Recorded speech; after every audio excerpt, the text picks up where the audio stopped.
And we and poo and stinky. Did you? Was it a bit? It was. We were having a conversation about it or something, and I was like, I think it's calling to me. Mm-hmm. I think it was that day after we recorded. Did it like it? Yeah. It's probably my favourite experience with the movie, to be honest. Really? Like, with all of it. Like, first time watching with subs, with the context of Furiosa. Mm-hmm. Just knowing what to expect from it. Like, I needed to pause it at a certain point to go to the toilet or something, and looked at the time code. It was like, feels like 15 minutes, but it's like past an hour. Mm-hmm. That's how you know. Yeah, that movie don't waste no time. Mm-hmm. There's only one thing I'd criticise about it now. TBH. The one point I don't love is the nighttime scene. I think what happens is cool. I love when he goes off and you don't actually see what he's doing. Yeah. That's the best bit of that section. Do you mean the way it looks? Something about how it looks, because they shot it in broad daylight. But there's nothing like that in Furiosa. There's not like a whole setting where that's even a question in my mind. Like, every single location like hits for me. As important as it is to that movie to have that swamp setting or whatever. Yeah, it's probably like the least interesting bit. I get why it's there as well. I kind of like the way it looks though.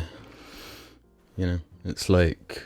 I'm torn because, yeah, there is something cool and stylish about it, but it also does obscure things in a way. It's like... I don't know. I'm just thinking about it, whereas in other scenes I'm just like there, you know? Right, yeah. Whereas I'm not thinking about it in the same way. Windmill, windmill, father. Dude, your spirit animal is a little bird. One of those birds that like that. Tweety bird. A tit. A breed of tit. One of them luscious blue tits. Or a blue booby tit, bird. Yeah, what was up with the people naming birds? Call that one a tit farm. You telling me you wouldn't call a bird a booby bird if you had the chance? I'd call it like the balls bird. Yeah. Something with a bit more grit. A little bit of grunt. Yeah, something Just to make it really awkward when you're teaching biology in primary school. So the kids would go, This is the slit flyer. yeah. This is the clitoride. We dug up a clititosaurus for you. The clit bird. Wouldn't that be awesome though? To have something that significant named after you. Because I was thinking about this sort of like, you know, Isaac Newton, Nikola Tesla. Imagine A dino? or a dino or any What do you something say? like this, a discovery, to have something significant named after you, a star, something like this. Well, you got to do something Oh, I know, to get that. I know. But I'm just saying, it's almost like the ultimate, like, clout, the ultimate Yeah. high score. Like Pythagoras out there, like rolling in clout. Because for those, a lot of humans are like, it's one of their driving forces in their life is like legacy. To live beyond. To go beyond. And what better way to go beyond than to dig up a clititosaurus? You know what I'm That's saying? not your name, though, Could be. I guess. If you discovered something, would you change your name? I'd change it to clititosaurus Yeah. in order to put Even delay if it on wasn't the a name. dinosaur. You discover, like, A star. yeah. This is the constellation Clititosaurus. Clititius. Constellation Clititius. That kind of fits, doesn't it? I mean, Stranger Things. I'll tell you a stranger thing. It's the 12th episode of the Brocast. A Jar Media side story. A Jar Media Spin-off? What do they call it? A What's Furiosa? A Mad Max? solo saga. A Saga? What did they actually call it in that one? I can't remember. They because what's the one that started it? Wasn't it like Solo? Rogue One, a Star Wars story. That's the kind of first time I remember seeing that kind of phrasing. Acolyte, a Star Wars. I can't believe you said that. This is too perfect. just hold on. Without this groundhog otter thing, was there a gopher tracker in the High Republic that the Jedi stopped using during the prequel trilogy that I'm not aware of? What? Gopher? What's that from? What, you want to hear it again? Yeah, let me double check that. Let's fact check. Years away. Without this groundhog otter thing, was there a gopher tracker in the High Republic that the Jedi stopped using during the prequel trilogy that I'm not aware of? How many times? I haven't seen an episode of The Acolyte. I just now and again, in my recommended Star Wars theory, gets like in there. I guess when he has a controversial video and everyone is super upset about The Acolyte constantly. Yeah. And there was something to do with Ki-Adi-Mundi that caught my eye. They were upset about. Is he the frog one? No, Ki-Adi-Mundi is the big head. Oh yeah. Where the law is like he's the one race of Jedi that's allowed to procreate because they're going extinct. So he's the one exception there. Is he like a bachelor? Like yeah, he's got like a harem. Loads of baby mamas. Yeah, straight up like He's Drake of the Star Wars. Yeah, so Ki-Adi-Mundi was floating around, and I'm like, okay, I got to find out at least why people are upset about this one.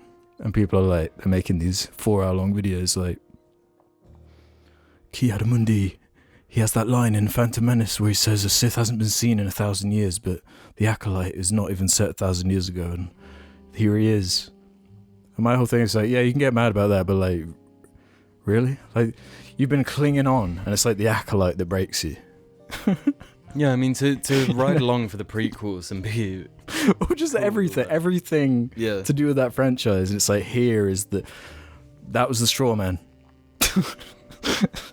Like, I think, kind of like, what was that?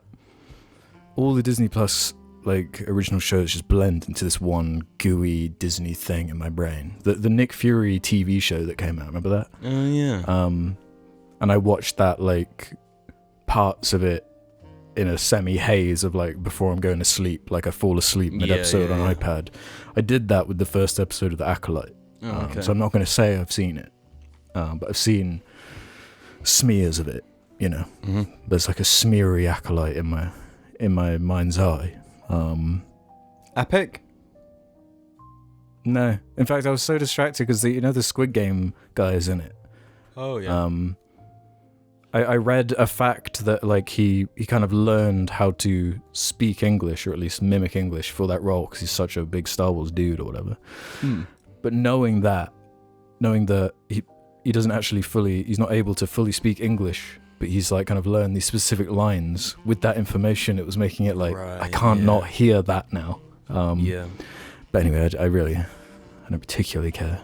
And so they only got him because of Squid Game.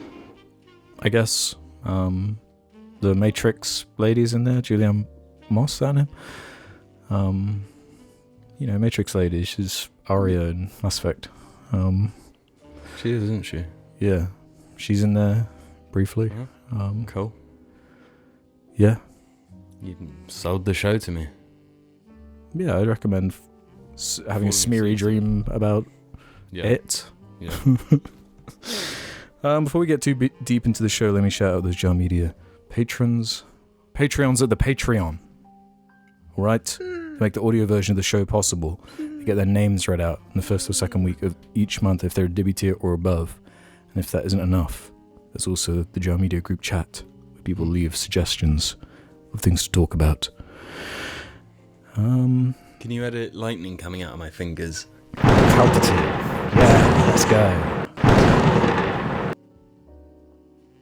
Can you do that? I'm more of a Jedi myself. Oh, okay. I don't stoop to those sorts of tricks. It's blasphemous. Am I forgetting any housekeeping business? I don't think so. Outside of going to the housekeeping segment, of course, where we clean up the conversations from that previous week. Yeah. I'm just going to start with this one, which does involve me just playing you another out of context thing that will become in context. Oh my god, my own voice. Right, just listen to this, okay? Emily6334 has this to say. Can Alexx try to briefly act as crackhead era Alexx? Can he still channel the energy? Hey, I'm Darren. I'm Justin. And I'm Chad. And we're from The Geek Cave. So Are they doing this on purpose? They know like when to insert. that's what I was saying before. There must be some algorithm or thing that can like scan for like when there's a natural pause. break or pause Yeah. to insert it. Because people like it's building conspiracy theories. People think I'm doing it on purpose. Can you blame them? Kind of, because it's like, why would I go back to that random episode and like insert that there? You know? Why would I do that? I don't know. But that's what makes it so good. Well, yeah. I mean, these guys are game. The Geek Cave is I think we can endorse the Geek Cave with our full. I definitely get my out for the Geek Cave. Yeah. I donate my to the Geek Cave. Wow. Yeah, we have been saying about 2016 coming back, and it really feels like. Yeah, man. Well, speaking of the Geek Cave, It's time to devolve. N4 Hodge 1 says, you didn't get the entire point with the Geek Cave advert. It's not just that the ad was played at the SOMA part of the episode, the ad was repeated constantly on JAR Spotify. I've had to listen to it at least 12 times, which is both hilarious and excruciating because it's probably over a minute long. Okay, that's a problem. I retract my from the Geek Cave. No, they go. Just you can know in your heart that it supports us. That and if it really bugs you that much, there's a ad-free version on the Patreon. I've started putting up there, so you got an option. But yeah, I don't know why it has to just be that one ad on every episode. It would be nice if there was maybe another one. 2 would be good. Yeah, saying that ads on anything are. I mean, my issue at the moment is Amazon Prime. Like, Yeah, I've been rewatching The Boys, and back when I originally watched it, you just watch it. You know, it would do that thing at the beginning of an episode that's like a skippable ad for stuff that's on Prime, but now it's like moisturizers and stuff. And like, I may need moisturizer. I'm a bit sunburned. It's the principle. It's It's I already have a moisturizing brand that I prefer. So Well, they've gone like full circle with me, where it's like Amazon Prime was just like this bonus thing that like, well, I like buy packages. Like I didn't buy this for this service, and now it's like, well, you're kind of ruining the service that was just a bonus, and you kind of make me just want to not get this in other ways. Because you're pushing me away for the same reason that Sky TV pushed me away. That's exactly it. I think they're gonna end up screwing themselves. Maybe spend less money. Who? Amazon. Amazon and Netflix and stuff. No, that's too hard. But do you know what I mean? Like I like The Boys and stuff, and I appreciate the production value. And Rings of Power. And Rings of Power. But like, do you absolutely need to be spending the amount of money on it that you are? Like to get it made, you mean? Yeah. Oh right. Well, yeah, Like the I budgets agree. and stuff. Like, Oh yeah, I completely agree like with this. make good yes. TV, but maybe just make smaller scale things. Maybe Just out of control budgets. Yeah, like speaking of the Acolyte, I think it's nearly $200 million budget for that. yeah. How does that make sense? Then we're getting like if you made, I feel like Mr. Robot. Right? I feel like for the most part that wouldn't have been too expensive. It's cleverly made, cleverly shot. Like a lot of scenes are just like in random misc offices, which would not be expensive to set up. But the show is gripping and like really good throughout. You know, it doesn't need this crazy budget. I'm sure the most of the budget went on the actors for that show. Yeah. I mean, Well, they cornered themselves. It's like these two things you've built this whole platform on, this like Marvel Star Wars slop. Yeah.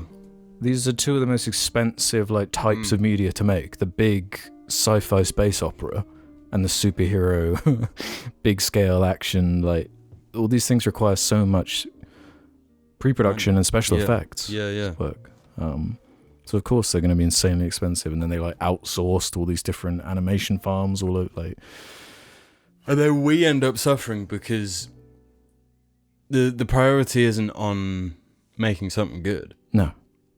It's on throwing enough money at something, thinking that makes something good. And they're working at such a scale, and the budgets are so obscene that it's almost like it's inflated to such a degree where it's built into the process now, where it's like, Spider-Man, I guess, is in this movie. We'll shoot the whole film with him in like a green suit, and we're still designing the suit while the movie's like being made, and we might have the visual effects team put together a shot with this suit, but then a month later they decide actually we need to change the suit so it looks a little bit different. So they got to send it back, and then that's another like round of renders, and it's like it gets expensive really quick. And we all suffer. We all suffer. Monkey Dude 952 says, I've been to the Harry Potter studio in London before, and there's a part of it near the end where they sell butterbeer. It tastes like melted Werther's Originals and is one of the worst things I've ever put in my mouth. Yeah, it sounds terrible. Yeah. Butterbeer. Did it ever sound like alluring to you, butterbeer? No. You didn't even remember what it was when I brought it up.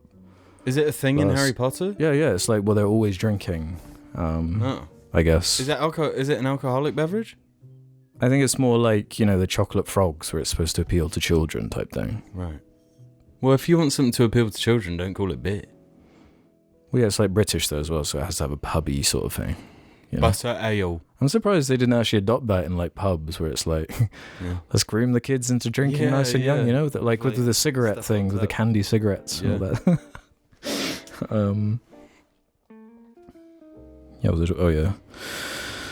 Dobby's just really been on my mind. Speaking of Harry Potter. And speaking of, I guess, we mentioned one of the actors from Harry Potter being in trouble for something and kicked off the movies. Oh, yeah. And we both had the story a little bit wrong.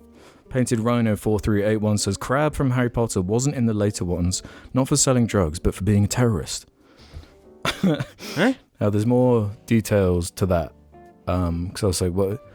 I'm going to need to find out what you mean by that. Yeah, well, how does that mean? And it was a bit of a flash from the past, like, oh yeah, I'd completely forgotten about that, because he was involved in the London riots that happened in like 2011,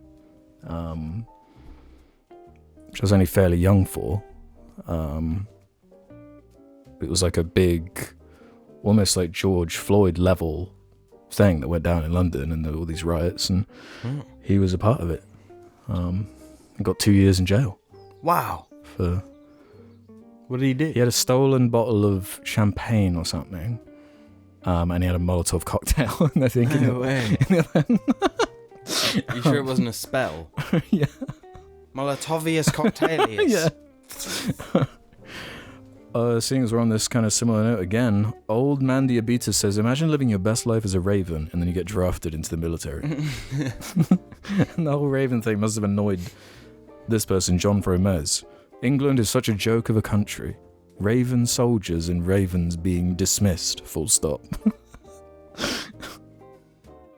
Dude, where's this guy from? Latvia. Dox him. Live on air. Yeah? Right now. Give me his IP address. We just have his home address, which is Homer. Is he in Springfield? 43 Springfield Drive. What is does Homer's house have like a number? Do they have like a lane like this? Yeah, I'm sure they do. What's the Breaking Bad one? Something Arroyo Lane. Oh, I can't remember. That's too niche for me. No, it was like the meme for a while, so everyone knew. Oh, right. If I knew, I'd definitely put my finger up in the air and say it with confidence, though. Yeah. Yeah. Excuse me, I think you'll find the street name is... But all countries have cringy cultures. Well, you're going back to the Raven defense. Yeah. I would say this is one of the things I will stand firm on with the UK and Britain, is the Raven law. This is the coolest thing I've ever heard, and I'll stand by this. Okay, here's a question then. Let's say, hypothetically speaking, that in this election, every party is voting to abolish the Ravens because they cost too much money. Well, then I'll start my own party, a Raven party. Apart from reform. Would you vote Raven form? Raven form. No, I'd start up my own party. An independent Raven party. Yeah. Like every debate you're on, you have like a Raven on your arm. You could call it the Raving Party. Get all the ravers well, there is a on party, side. isn't it? The something raving loony. Raving monster loony party. There's always one. There's always three. Chemical Problem. That's a good name. It's very surprising that Jamie was not interested in Metal Gear Solid 3 Delta Remake when talking about the Xbox showcase. I didn't watch it. Is it that Kojima's not involved, or are you guys not interested in remakes of old classics? Personally, I think it looks interesting, but if it sucks, we will have the old one to go back to. Also, it not being in the Fox engine sucks. Yeah, I mean, I'm sure it'll be cool. Do you trust Konami? I don't trust Konami, but I mean, saying that, they made every Metal Gear Solid game. But he was there, though. Yeah. But like, he's the reason Metal Gear Solid 5 didn't get finished. You know? Like, Kojima had his own problems. You know? Yeah, I'm sure. He like went over budget on every game. And like he just didn't want to make them. But he was like forced to just keep making them. Yeah. Well, he was like training up a replacement Metal Gear maker at some point, and then let that guy make one game, and then he was like, nah, I'm doing it. You suck. Yeah. I'm sure it wasn't quite like that, but yeah. I've not really seen anything like gameplay wise from it. The only thing I've seen is they've taken away the piss filter, which is unfortunate. They took away the piss filter. Yeah, it doesn't really look pissy anymore. You know what I'm saying? Yeah. So that was kind of the point. Yeah, it needed to look pissy. That was like the style. Yeah. Okay. That's the thing that's getting more and more obvious the more games that are remade, where they're just so obsessed with like fidelity and making sure you can see all the pores on the skin and stuff, and it's like, but what about like what the original atmosphere or mood was? Yeah, the style. Yeah, because they did it with Halo 1. Looks like they're doing it with that. Yeah, I mean, Halo 1 is a special case. That remaster is awful. It's not right. Yeah, just changing like the time of day, changing the mood, changing the location. Yeah, it's very, very weird. Yeah, and like the color choice is just embarrassing. No, but like it does look cool, and it looks pretty faithful. This was the one I was most interested in. When it's coming out, I don't know. I haven't been that hyped for a game, like including Elden Ring and stuff, since Red Dead 2. Yeah, pretty much. I honestly think the death of E3 has kind of ruined it too. Yeah, I liked that as like a packaging for like, let's all just kind of convene. Yeah, on different when days stuff was happening. Yeah, you can make a little event out of it, like watch it with your friends or whatever. Yeah, and you didn't miss it the same way. Now it's just like, oh, randomly I'm going to drop this YouTube video that you might or might not see. Yeah, and with like the YouTube algorithm, yeah, it's more likely you're just going to show me like Christian propaganda.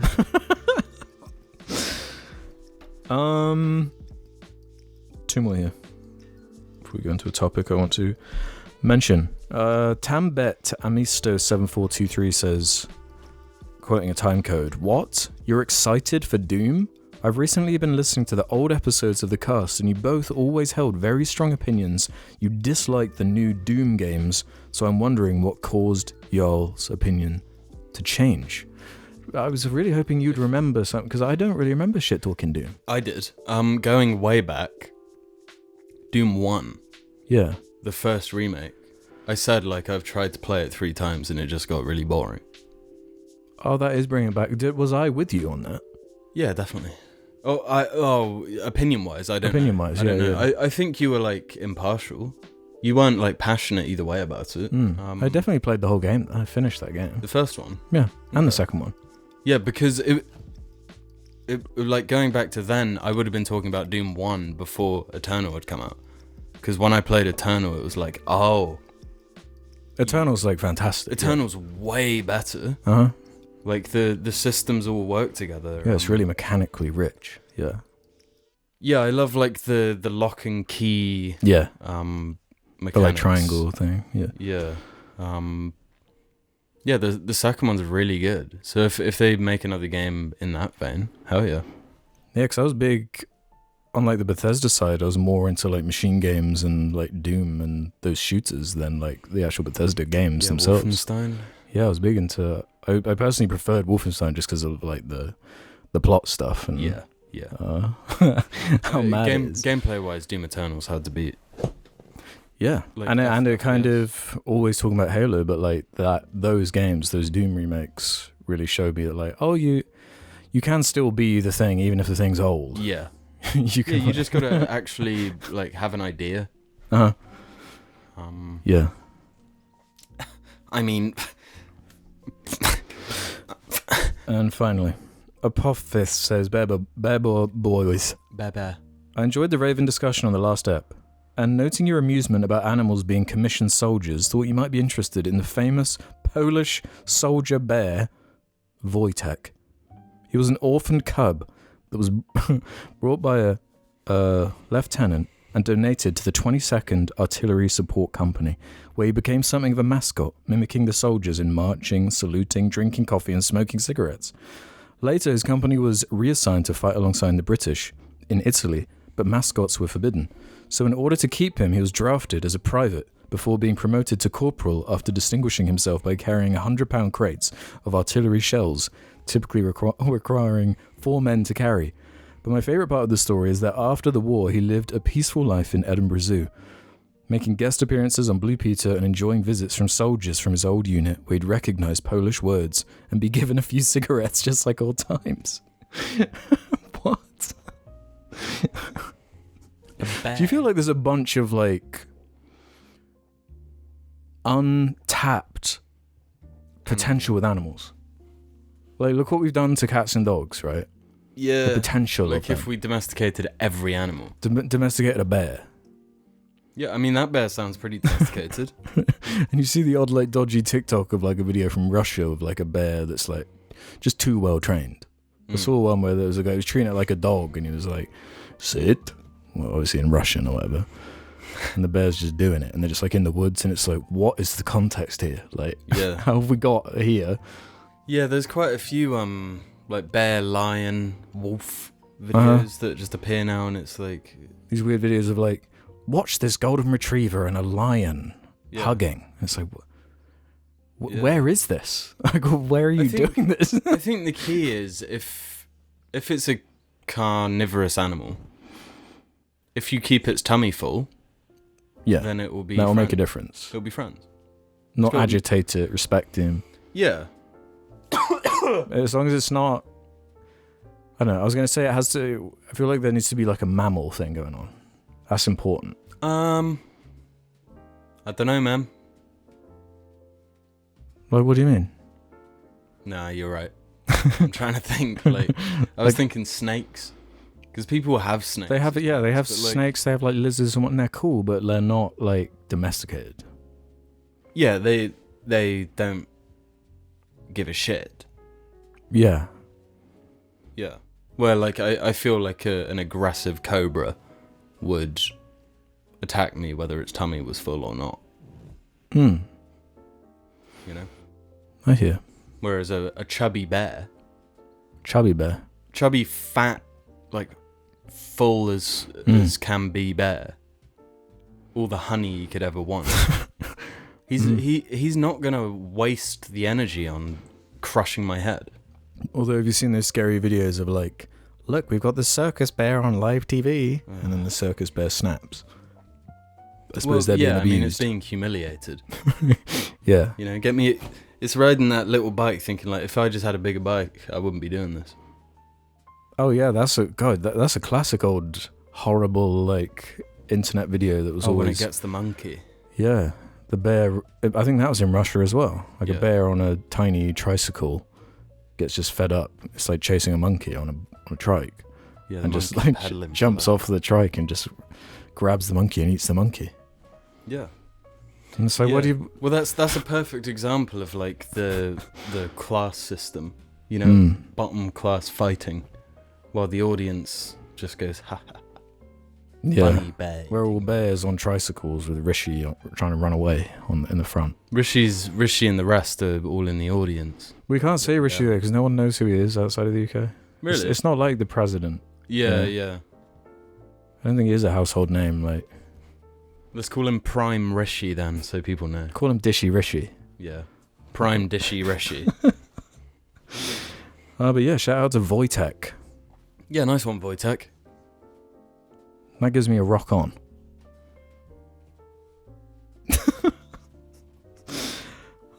Before we go to the break, it's just one thing I wanted to shout out. A little bit crazy. Well. A little bit like, nowadays we don't really talk about like commentary or like YouTube drama or any of this nonsense, but this weird tangential link I have to this feels like something worth bringing up. Jonathan SVG11 says, thoughts on the I'm Alexx situation with Baited supposedly returning for an episode. It's strange to see drama relevant to the only 2 JARCast crossover episodes emerge in 2024. So yeah, that is incredibly weird. Colossal is Crazy came on the cast, and we did that collab episode. Yeah. I'm Alexx took over from Zaptai on Hot Wet Soup, which was Baited's like competitor podcast, I guess. Right.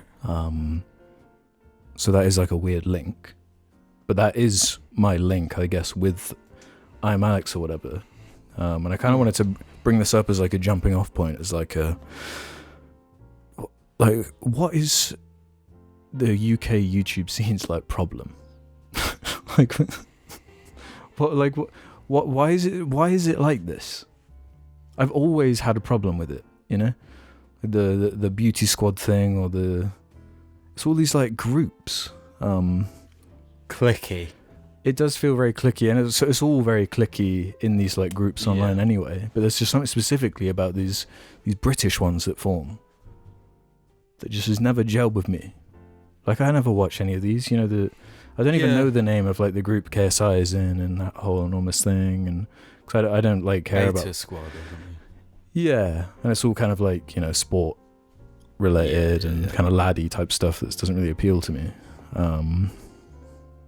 But yeah, I guess I'm Alexx has been talked about because he crafted the ultimate cancellation of himself. Maybe he just had enough. Maybe he was like, yeah, let's just go out with a bang, I guess.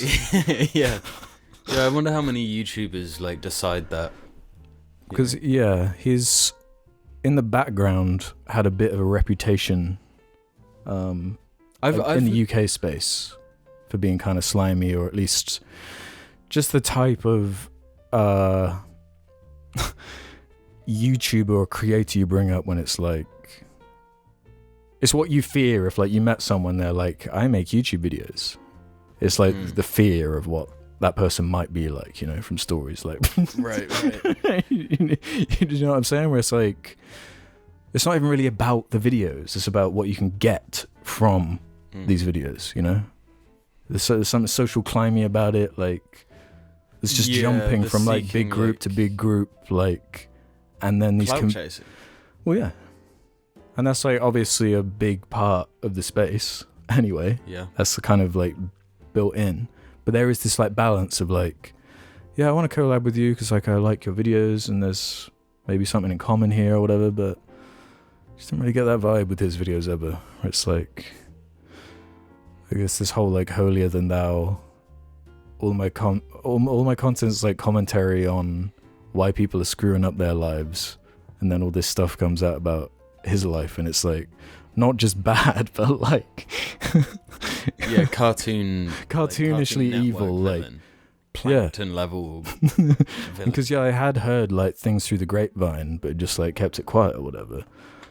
But this is one of those things where it's like Let's just wait for it's like just caught. It's literally caught in 4K, like Yeah. just like vaguely at the details or whatever. I guess it's just an asshole to one of his girlfriends who Partner, secretly recorded some of this stuff, where he'd like jump on Discord and have a go at her and record the whole thing with his full like streaming setup. I showed you a couple of the clips, and it's just it doesn't even, like, when you watch it, it doesn't even make sense. It's like, is this a skit? It would easily be mistakable for content or a skit. Yeah. Like, His exaggerated reactions to things, like the whole brick comment and all this kind of absurdity. yeah. Yeah. I mean, I'll be honest. I've never watched the guy's videos. I've never been into that genre of YouTube. I don't know if I'm underestimating how like big of an audience he had. You were, yeah. Enormous. Really? I would say. Yeah. And Really? he kind of tailored his image to be really it really appealed to like sort of teenage girls type thing. Yeah. It always seemed obvious to me, but it seemed to like connect with an audience. So I was like, I guess someone likes this.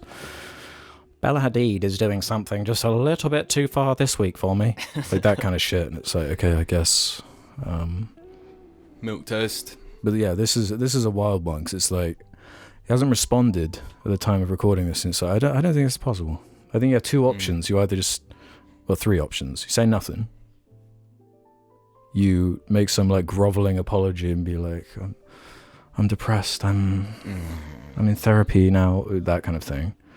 Or just in 2 weeks he just starts uploading again and like just never addresses it. Which now very doable. Honestly. I mean, thinking about it, you could just never stop. Yeah. He could just keep going. Mm-hmm. It's proven to actually work. Like a Keemstar. Like he just... Yeah.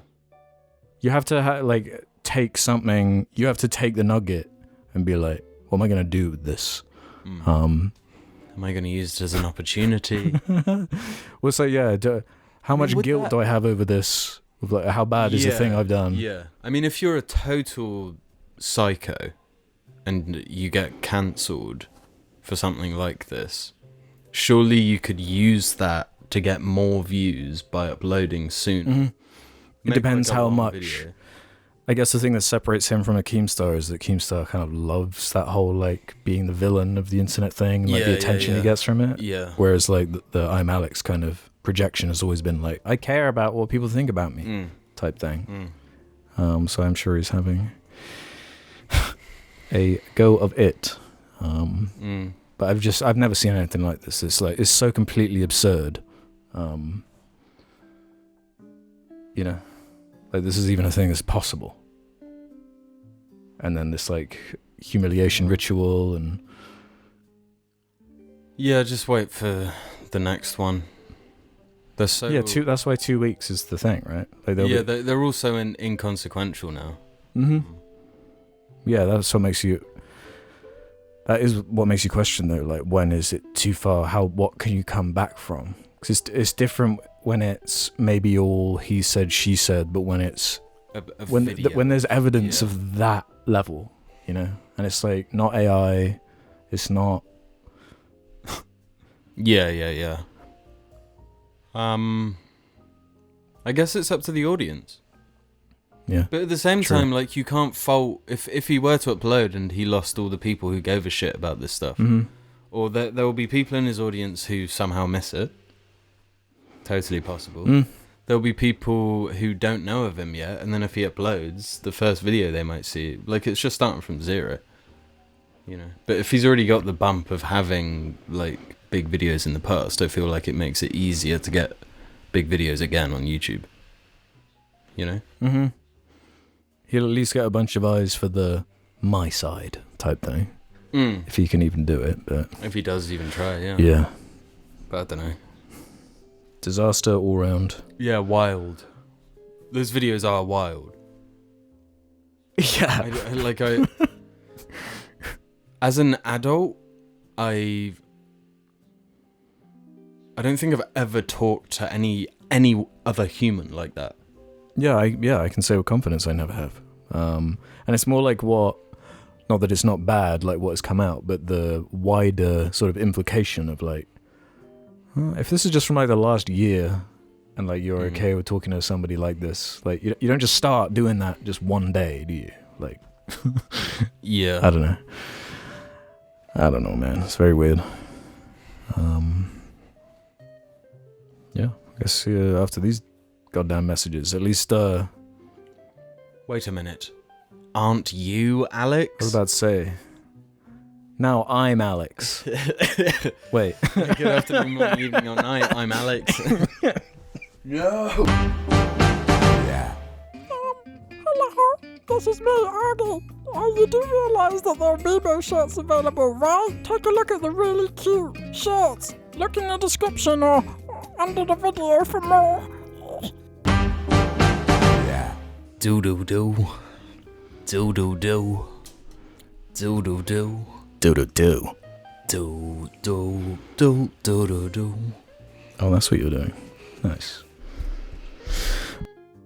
Bye, and welcome to the second half of the Brocast on this Sunday.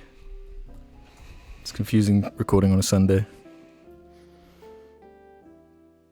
It is. It is a Sunday. Yeah, I was in my Saturday feels. Thanks for slapping me back to I reality. thought you were going to leave that pause pregnant then. No. Never like just leaving one of those little pregnancy pauses? Pregnancy ball pauses? Yeah. I don't think these are called pregnancy balls. Was that something I've put on? I think like it's something our An exercise family ball. kind of. Oh, really? Yeah. Is that where I got that from?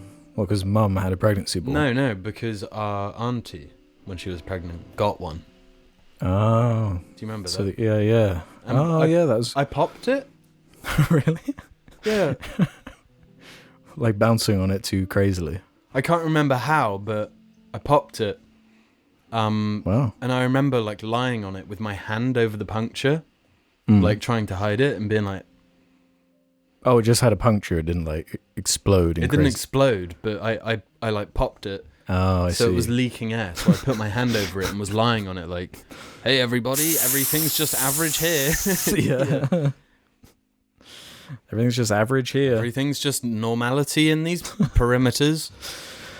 Well, I guess this is the part of the show we head over to the suggestion thread over on the subreddit where you can ask any crazy question about Lightning and the Acolyte. The Acolytening. Fat Farter 69 can get us going here. Hello, Jar. Fat Farter 69 here. What are your thoughts on Ricky Gervais? I personally can't stand him and hated Afterlife. That show is literally just Ricky beating the viewer over the head with the arguments he has with himself in the shower. Thank you for the great work as always, Bear Bear. Never watched it.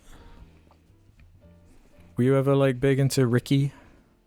I thought he was funny for a time. Mm-hmm. I'm trying to remember where it like changed for me. I think it was the Hollywood Ricky, where it was like, you know, the invention of lying, and he had a few like. It wasn't until the end of the Golden Globes for me, when he stopped doing those. Yeah. Then it was like we've lost all of your worth.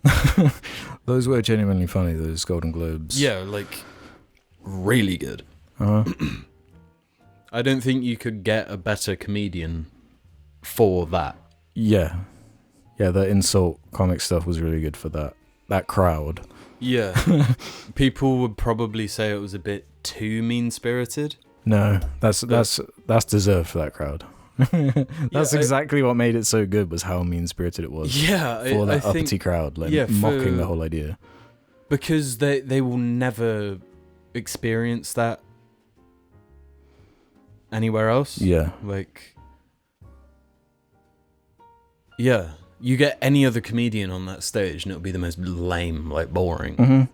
Like you might get a chuckle or two. Yeah. But my broader Ricky Gervais thing is that I feel like, as far as writing is concerned, he like needs Stephen Merchant there to like kind of smooth him out a little bit, like balance it, have a bit more like cleverness and heart. Yeah, he doesn't subdue himself at all.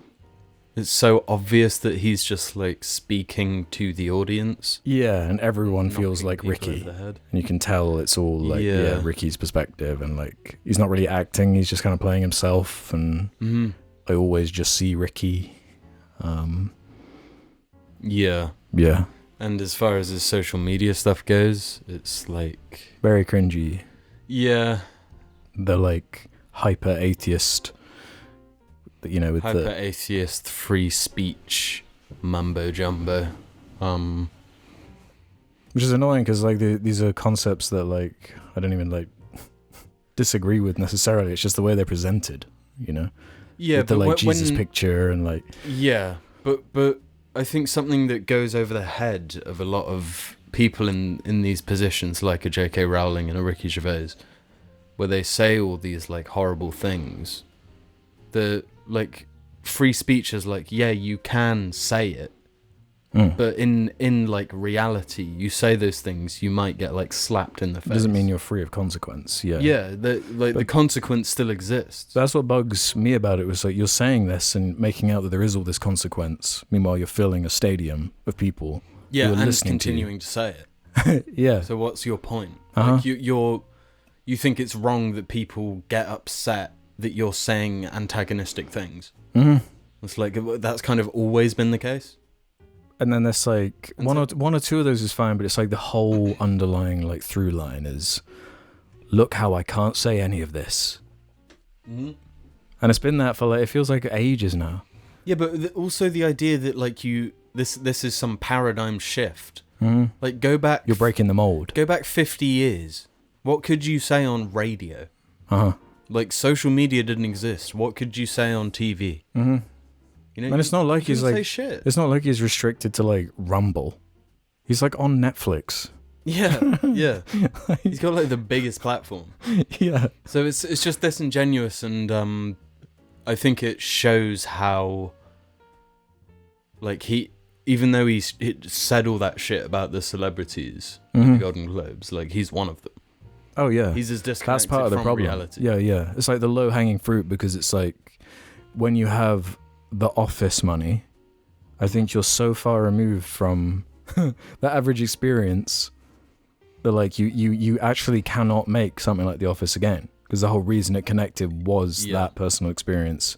Yeah. Living an average office job. So it's relatable. He can't be Ricky relatable anymore. Gervais get paid for the American Office? That's why he's so obscenely rich, yeah. Oh my god. And he's still making money from it yeah. to this day, yeah. Well, it was like the most streamed thing on Netflix. Yeah, yeah. So he's a level of wealth that's just like comical. Yeah. Yeah.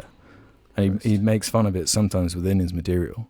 But it's like, yeah, he's been doing the same thing for a while. I remember finding the stand-up to do with like, he did like one on evolution, one on religion. I don't know how... He's in GTA 4. True. Yeah. So yeah, it's there's some fondness from the past, but it's not really something I'm into nowadays. In fact, the stand-up really annoys me. I've not seen his latest one. The last one I saw was the one where he like halfway through whips out his phone and starts like reading stuff from Twitter, and it was kind of awkward and like it's quite like audience capture-y, where it's like, are you telling jokes, or are you just saying these like opinions that like your audience agrees with, so they're just like cheering at your opinion every few minutes. Like where are the jokes, you know? Yeah.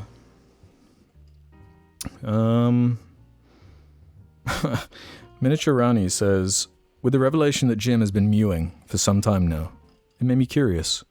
In Jar's opinion, what is the absolute worst online trend that's ever gone viral, Bebe? I actually do think the like Sigma male like mewing stuff is actually really bad, like really negative. I was thinking about this. I think mewing is more popular with women. I think it's just all like it within that. Looks maxing. Yeah, yeah. But these concepts being like a meme just everyone knows, I don't think is good. Whereas like, what was the harm that was being done when it was like, Chuck Norris can beat anyone in a fight? Yeah. You know? But there was the obscene shit of like poison, you know, the Tide Pod challenge. Yeah. You know, people were just. But that's more killing recent. I'm saying like the trajectory of the danger. Yeah. But I feel like mewing Tide Pod. I'm gonna pick mewing. You know, the challenge era was particularly. Bad, but like, what is the like subtext of like 11-year-olds who are going around making fun of like, your jawline sucks. Like you're never gonna be a true alpha male. You might as well just kill yourself or do something horrendous. Whew, that's like a lot to put on a young mind, you know. Yeah, true. Yeah, it's gonna make the betas even more beta. Because like you're already like so self-conscious and like have no idea who you are. Well, then they start mewing and looks max to godhood. Oof.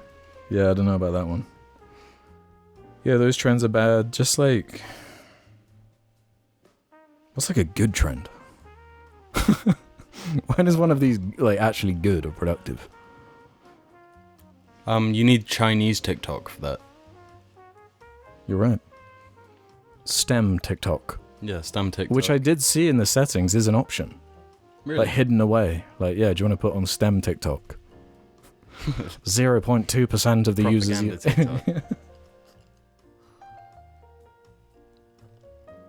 Yeah, I don't know. I'm sure there's loads I'm forgetting.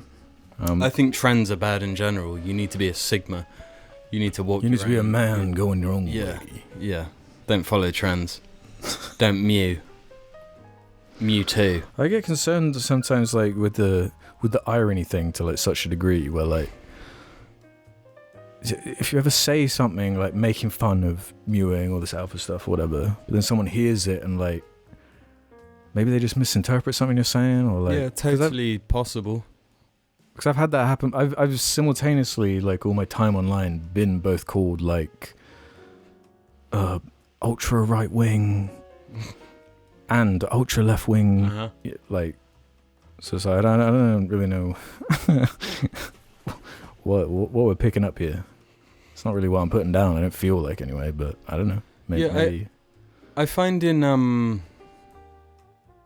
interactions with people in general, in reality, something about the tone of my voice. When I make jokes, a lot of the time, either people think I'm being serious the whole time, or it takes them ages to like get that I'm not serious.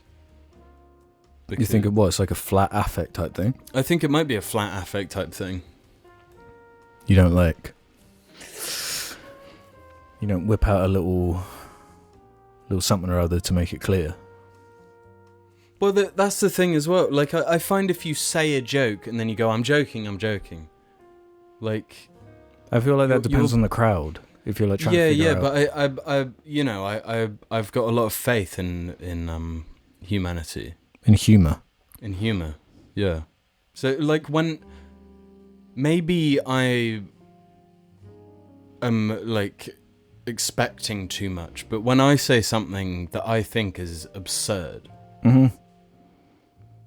I feel like the absurdity of the statement should be enough to tell the person that I'm not serious and I am joking, without me saying, on top of the absurdity of the statement, I'm joking. Yeah. I have a similar thing sometimes of like, I can sound very dry or sarcastic. Yeah. Yeah, that's something I often have trouble with, is like excitement. Expressing excitement. Well, like, I'm excited. Yeah. But people like, seeing me, they're like, why aren't you fucking losing it? Yeah. Yeah, I've had that before. Smashing shit. Like, but I'm enjoying this moment. Yeah. Or I'm looking forward to a thing next week. Like, I'm not physically shaking right now and like screaming. Yeah. I don't know. Maybe I'm just a little bit, diverse. No, but a lot of people do that though, where it's like, you're not reacting the way I react, which must mean that you don't feel the thing I feel. Yeah. And it's like, maybe they just show it different. Yeah. Or maybe they're a psychopath. Yeah, maybe I don't feel. Let's do a couple more here. I want to know if anything comes to mind from this one from the Red Spore. Bear Boys. You've spoken before about member berries being a bad/cheap way of engaging an audience or demographic. However, I was wondering if you think there is a time and place where it is appropriate to use them. Do you have any examples of member berries you've enjoyed? Thanks, Buy Me Moon. I got an example immediately off the top of the dome. Good, go. Member berries are epic when Dom is coming back. True. We mentioned Gears of War last episode. Yeah. I got the member berry enjoyment from the music sting of Dom being confirmed. For me, it was more seeing Dom. That's the emotional punch of the trailer. Yeah, it was like, we're back, son. Uh-huh. Yeah. We're back, son. Mm-hmm. Yeah. Yeah. I saw like a hilarious, like kind of melodramatic YouTube comment that was like, Dom makes player 2 feel like they're player 1. Yeah. Stuff like that. It's like so. Mm-hmm. There's some Gears of War love in the comments I saw. People losing their minds. Someone shouted out a like 3-hour-long YouTube like essay thing that I've downloaded ready to watch. It's supposedly like a good. Is it the one I mentioned? What's the name of the channel? Noah Caldwell Gervais. Yeah, that's the one. Yeah. He's awesome. He makes great. Yeah, that's my kind of jam. A 3-hour-long Gears of War video. Let's go. Yeah. But like even if the game sucks, that trailer like worked enough for me for like the whole thing to be worth it. Yeah.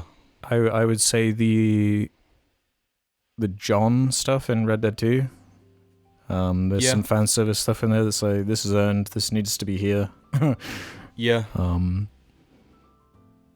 Yeah, especially in that game, it being like, this is why you liked this character. Because like, almost the expectation was like, you're going to prefer Arthur now. Mm-hmm. With the amount of time you spent with him. So we need to like fast track back the memories of how much everyone loved John. Mm-hmm.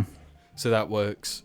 I feel like that's the important thing is like, is this earned? Does this make sense? Like, are you just doing it for the member berries, or is there like a story reason? Is there a character reason to actually do this?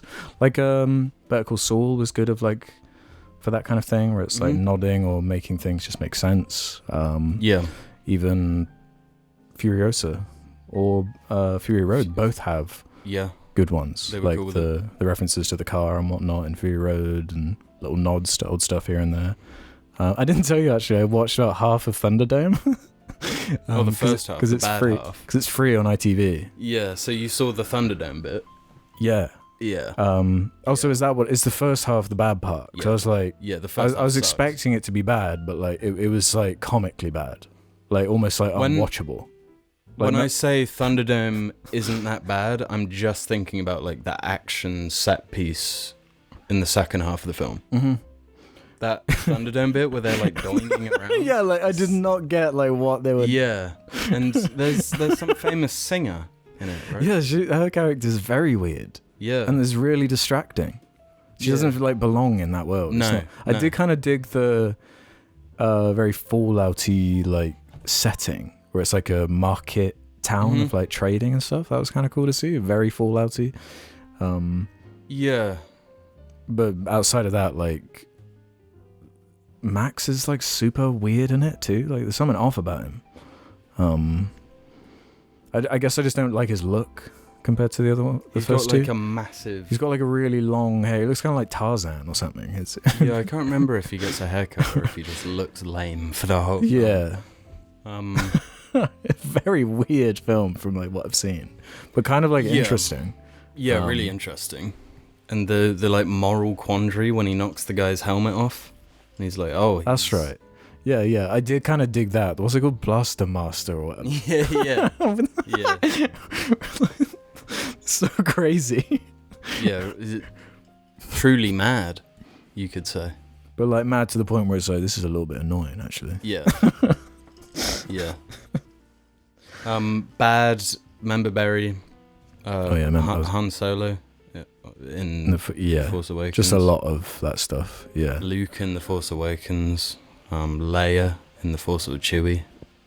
R2-D2 and C-3PO. A lot of like unknown stuff with that. Like I was thinking about that when I read this question. Like, they're doing the Millennium Falcon sting when she says it's a hunk of garbage and then it's revealed to be there. It's like, what I'm saying about being earned. Like, is that really earned? We're on a desert planet. This ship we all know and love, it just happens to be here. You just put it there. It's just like, okay. That's annoying. That's stupid. Yeah. I feel like Marvel did it well for quite True, a while. actually, yeah. Yeah. And then they dorked it. Like Cap getting the Mjolnir. Yeah. Like that, cool. that you can't deny that was a moment. People was were hype. like breathless in the theater. Yeah. So that's where it's like the big scale of this is like, yes, you could feel it like in the air, like. This is pretty cool. This is like, the concept is like being explored and like, you've done it, I guess. yeah, We've seen it now. yeah, and then he turns into Biden. He really does kind of. I hadn't considered that. Yeah, that's why he won the election. They thought it was Captain Everyone America. just thought it was. Captain America has dementia. Bad Member Berries, the Jurassic World trilogy. Oh God, that's like that's some of the. If the Force Awakens was egregious, that was like if you'd already wrung out that flannel completely. It's like Yeah. the one droplet that's left. Like, let's try and do this thing again. Yeah, and the T-Rex is just like a legend. He's like a hero. Yeah, For some reason. he's framed as if he's like Captain America. Yeah. Yeah, And he's getting his hero moment. Yeah. But then when they actually bring back like Sam Neill, and Yeah, all yeah. that was Because that's the only one I've seen him for. that's one of the more miserable cinema experiences I've had. Honestly, the last few years, Horrible. Film. just mostly because of how long it was, and just how uninteresting and like, just fuck you, this sucks. Like, Yeah, the movie focused on like locusts for like 80% of the film. So and then there's like a Mission Impossible like motorcycle chase through like yeah, that's right. Morocco or something. With, Yeah. like, a laser controlling velocity. It's like so annoying and dumb. Yeah. The first movie was like dinosaurs. That was it. Mm-hmm. And then And there was like the philosophical quandary at the heart of it, and the like yeah. the Jeff Goldblum sort of like anarchist character. He's a determinist, actually, I think. He's no, he's the opposite. He is an anarchist. he talks about like chaos. Right. It has been a long time. I'd have to. He's like, put a drop of water on your hand and it goes down a different way every time. That's right. Yeah, I can't remember what his philosophy is. Because that doesn't actually happen, because like water will go down the same way. Because if it's still wet, you know, so it's easier for the water to go down the wet bit. But it's more like a commentary on like trying to control things that you can't. Yeah. Yeah. Playing God type thing. Yeah. Just a good movie. I watched Indiana Jones Temple of Doom yesterday. It's weirdly the most revisitable one. It's crazy. Because it's just so mad. Yeah. It's like, some of the stuff wouldn't fly. There's like an underlying anger to the movie, because like both George Lucas and Spielberg were going through these like nasty divorces at the time. But at the same time, Spielberg was dating Willy. That's right. Willy sucks. I hate Willy. I've had a full like C-3PO thing with Willy. Really? Where like I hated that character growing up. I empathize with her. But I think it's a hilarious dynamic now. What? Yeah, I like their dynamic. I'm fine with her. It's more the fact that she is the love interest. Like it just doesn't make sense, you know? That's just They hate each other for the whole film. And but that's what makes it the like corny poppy like yeah, James Bond. It doesn't like piss me off, but it doesn't. I just saw it as like, I don't know, it's very like a George Lucas-y story thing. It's like we've done serial. Like, and like in the first one we did this type of like femme fatale. Let's flip it, and just do the inverse, and that works. Yeah, Short Round rocks. Best bit. Which bit? Short Round. Highlight of the film. He actually is the highlight. He owns every scene he's in. Yeah, he does. Yeah, he had so charisma charming from the age of like 10. Crazy charming, and genuinely funny. Like actually funny. Yeah, Yeah, quite impressive for a little kid. Well, him just combined with Harrison Ford, obviously. It's that part where he's going to get crushed in the bugs and whatever, and that face he does. Harrison Ford does a lot of funny faces in that movie. Yeah. That movie is full of funny faces. And all the, like, I love when he gets, like, mind controlled. Yeah, and he gets his evil face on. It's like hearts being ripped out, people being, like, burned alive. It gets, like all the cult stuff. It gets horrible. The monkey brain. Yeah, the really cultural insensitive stuff. And then the British come in at the end and save the day. That's right. It's just, yeah, it's a wild ass movie. I just love that the action is like, and then this happens, and then this happens, and then there's water through the tunnels. And then they're climbing the bridge. Yeah, it's just... and like make fun of like Marvel movies for being roller coaster rides, but that whole it's literally a roller coaster. Yeah, but something about it really works. Like it's not annoying. It's fun as hell. Mm-hmm. Yeah, it's all elaborate and crazy. I think movies back then, and like tying it back to the member berries, like we're being reminded of all these things that back then when you watched a movie and crazy things were happening, there was an element of like people had to like put their lives on the line. Like it's real when you go and see a circus like we did in Vegas. You're on the edge of your seat because there are real human beings doing incredible stunts. And you had to be more scrappy with visual effects as well, pre-CG. Yeah, and you had to use them more sparingly. So I think that element has been lost for the most part. That's why, like, I'll fall asleep during a Fast and Furious, but like a Mission Impossible comes out. Yeah, because you know there's a middle-aged actor who's trying to kill himself. Yeah. You know, the stakes are up because, like, next Mission Impossible could be, like, news article. Like, he actually really wants to be gone. Yeah. You know? But he's only going to let it happen, like, naturally. Yeah, Tom Cruise, I think he's going to do Mission Impossible until he dies. Even if that means doing a halo jump when he's, like, 90. Something to do with space. Yeah. He just gets launched. Just fire him in space as his final stunt. Yeah. Send me straight to Xenu. Yeah. Oh my god, oh my god, oh my god. But most of the time, yeah, member berries. Annoying. Right. Let's just end on this one from Bathtub Tom. Hello, Jar. Philosophical bloody conundrum for you here. I think you'd rather enjoy discussing. It's called The Ship of Theseus, a thought experiment regarding the nature of identity and existence of the soul. Say there is a boat that sails for hundreds of years, and gradually over time, parts of the boat break and need to be replaced.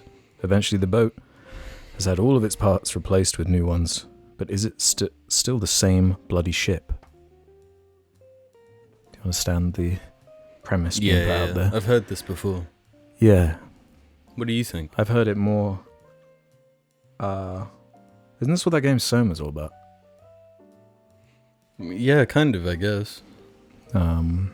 Not that I've played that game. I've just watched a few videos on it. Awesome. It's making you ask, like, is your body or your consciousness your self? What is your self? And I guess I stand by, if there was a way to put my consciousness as it is right now into another body, then that would be me. And if there's just like a empty husk without a consciousness, then it's no longer me. This is where the SOMA part of it gets more interesting. Because what's being done is that your brain is copied. It's like copy and paste as opposed to cut and paste, I guess. So my experience would end, but this thing's experience would... Well, no, your experience would continue, but there's a copy. But it has severed. No, it's... You stay exactly the same. But this scan thing has copied your brain, and then something else wakes up with all of your memories leading up to that point. Something else wakes up, right? But that thing thinks it's you. That thing is you, because it's a copy of your brain with all of your memories up to that point put into it. Right. So it's yeah. So I guess what's the question there? Spoiler alert for SOMA, I guess. Well, this is did I ever ask on? I feel like you have JAR asked something to do with this before. Do you have a body, or are you your body? Yeah. And I guess people bring this up with the idea of like your cells regenerating over a certain amount of time. Yeah. So I guess with the ship thing, the ship would be the same ship. With that logic. Yeah, but it seems different though with the separating it from like consciousness. I mean, this thing's a boat.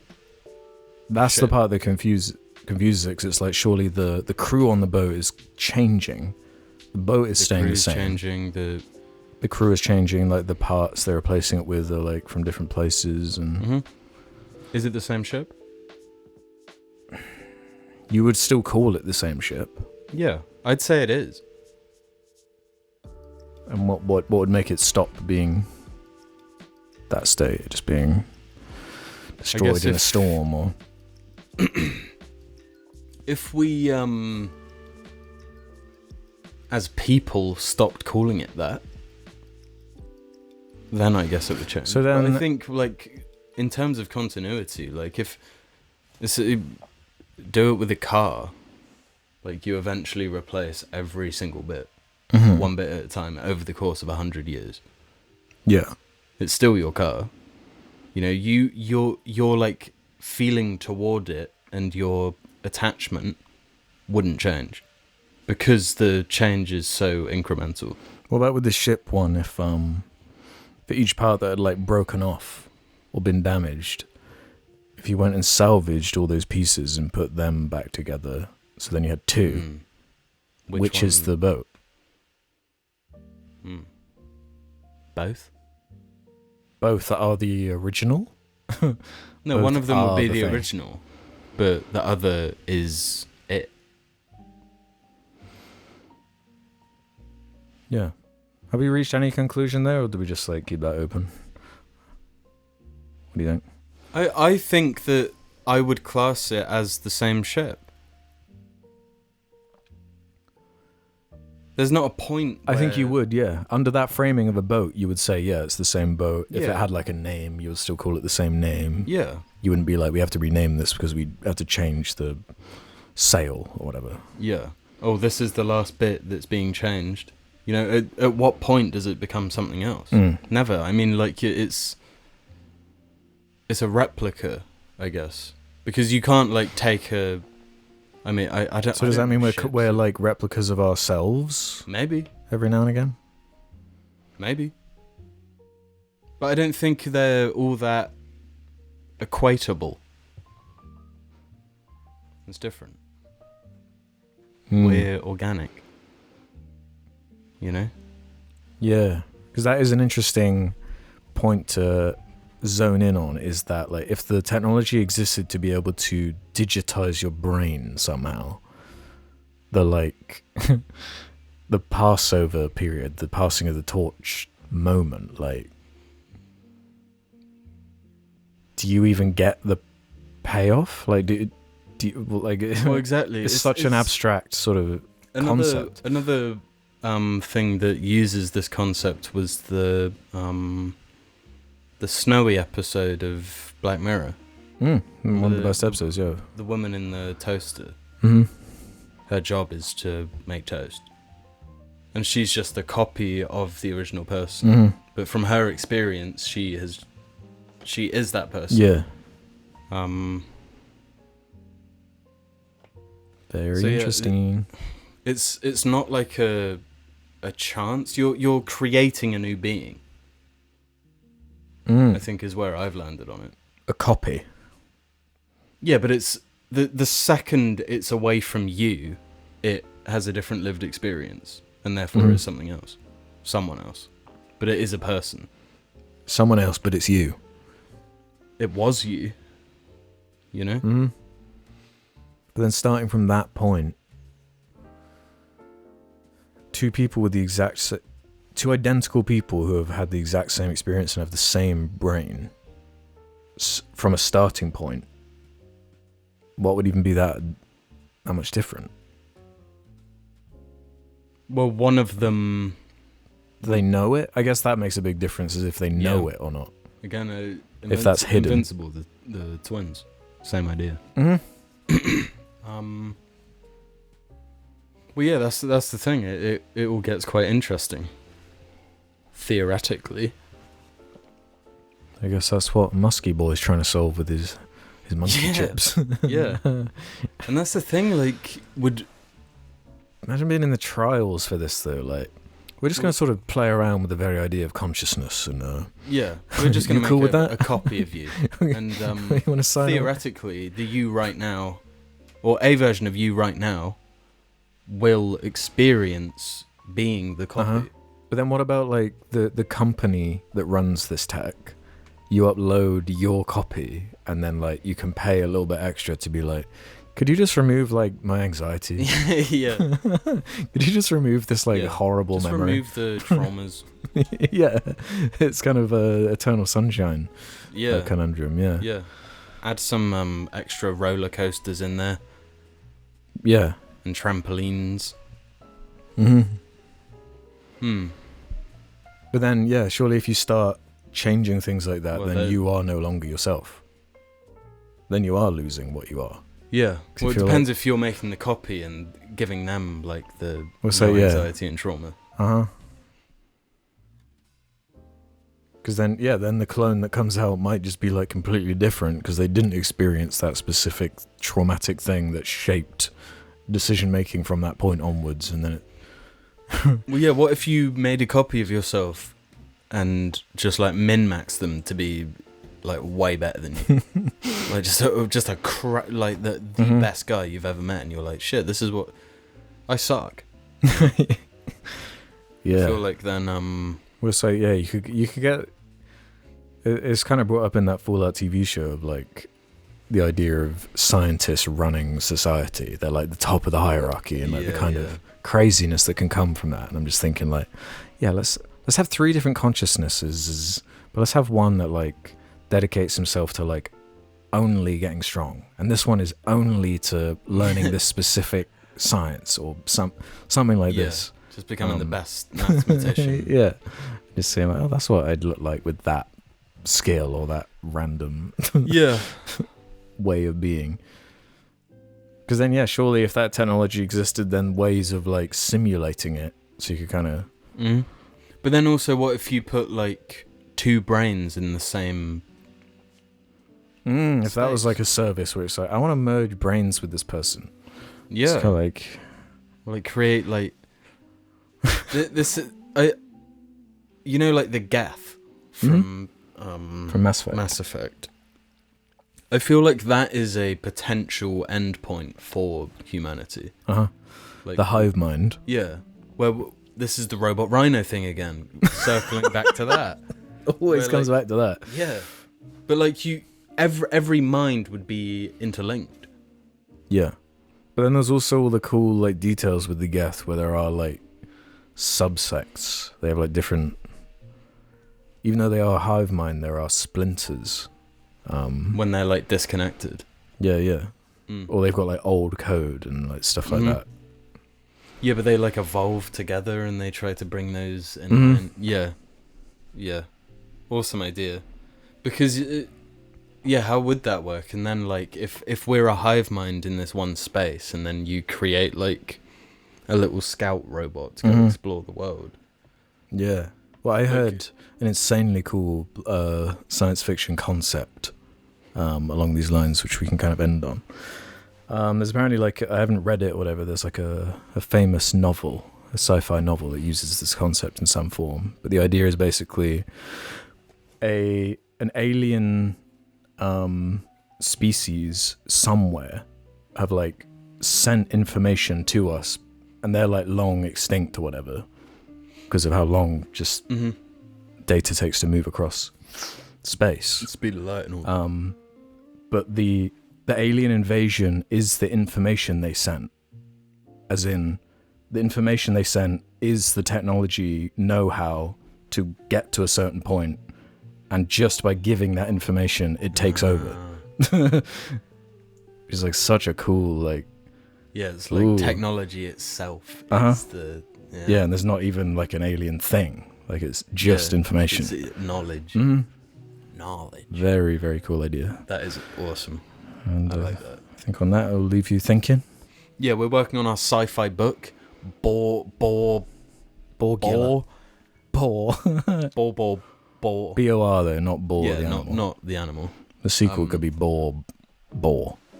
Yeah, and then the sequel to that is Bor and the Robot Rhino. Bor v Rhino. BORV Rhino, not the pig. Yeah, thank you for watching this episode.